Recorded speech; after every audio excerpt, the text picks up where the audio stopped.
Status has gone micro. There was a version of adulthood that we were all quietly promised. The idea that by your late 20s, maybe your early 30s, you'd have a place all of your own, not necessarily massive, but you'd be building towards something, be it a wedding or a family, a life that felt like it was compounding. But today, that feels more than a baseline expectation. That version of adulthood has not just disappeared, it slipped out of reach for so many people. Because instead of large purchases like cars, designer bags and houses, we're now buying much smaller things that still signal that we're doing well, but they won't send us into financial ruin. There's this old idea called the lipstick effect, the tendency for consumers to shift towards smaller luxuries during downturns. So when big purchases feel risky, people treat themselves in smaller ways. Small treats are about the present. They're immediate. They deliver a quick dopamine hit of pleasure.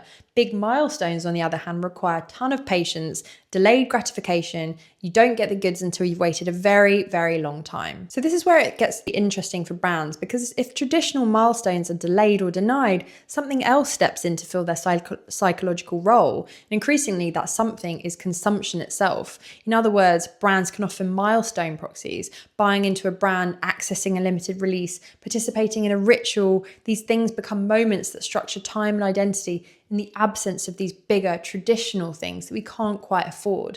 It's why daily rituals matter way more than ever. And it's why scarcity works. And it's also why affordable luxury has become such a dominant positioning. When the traditional version of adulthood becomes unstable, people don't stop seeking it.